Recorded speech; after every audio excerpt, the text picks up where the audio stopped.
అందరికీ నమస్కారం. ఇలాంటి నా కొడుకులు ఒక 7 నా కొడుకులు చెత్త నా కొడుకులు ఒక అమ్మాయి దైవ కార్యానికి వస్తే గుడికి వస్తే ఈ నా కొడుకులు అమ్మాయిని అతి దారుణంగా హత్యా ప్రయత్నం చేసి అమ్మాయి ఏడుస్తూ దాహం అని అడిగితే ఈ నా కొడుకులు మూత్ర విష ప్రయత్నం చేసి అమ్మాయి చెప్పాలంటేనే నాకు అదోలా అనిపిస్తుంది.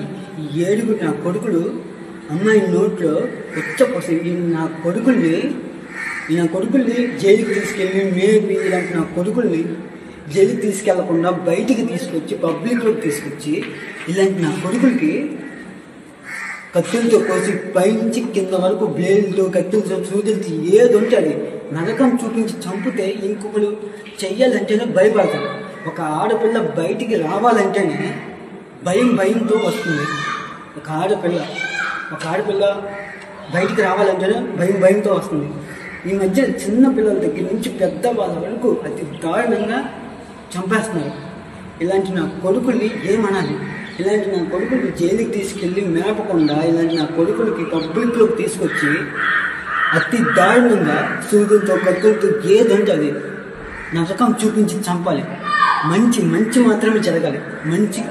ఈ వీడియో ఒక మంచికే జరగాలి. నాకు లైక్స్ ఫాలోవర్స్ ఇంకేం రాకపోయినా పర్లేదు. ఈ వీడియో షేర్ మాత్రం అవ్వాలి.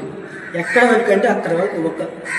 కొందరు నా కొడుకులు ఉన్నారు, వాళ్ళు ఏం చేస్తారంటే అమ్మాయి ఫోటో ఇన్స్టాలో కానీ ఫేస్బుక్లో కానీ ఇంకెక్కడ దొరికినా ఆ ఫోటో తీసుకొచ్చి మార్ఫింగ్ చేసి క్రియేట్ చేసి అమ్మాయిని బ్లాక్మెయిల్ చేసి లేదా ఇంకా ఏదో వెబ్సైట్లో అప్లోడ్ చేసి డబ్బుల కోసం ఇలాంటి నా కొడుకులు ఏం చేయాలి చెప్పండి?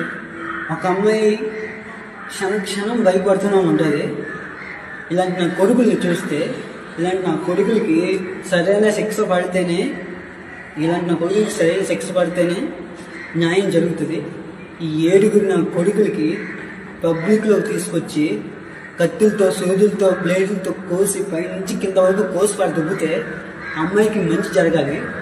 నిజంగా అమ్మాయికి మంచి జరగాలి. నాతో పాటు మీరు కూడా కోరుకుంటే ఈ వీడియో షేర్ మట్టుగా చేయండి. ఇలాంటి నా కొడుకులకి అక్కడికక్కడే నరకం చూపించి మరీ చంపాలి.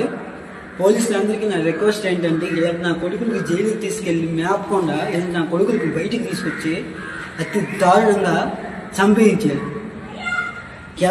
ఆ చావు ఎలా ఉండాలంటే అతి భయంకరంగా ఉండాలి. నా కొడుకులు నా కొడుకులకి చిన్న పిల్లలు కూడా వదలట్లేదు. నా కొడుకులకి ఏ శిక్ష వేసినా సరే కరెక్ట్గా ఉండాలి. ఇదే నా కోరిక. జై హింద్.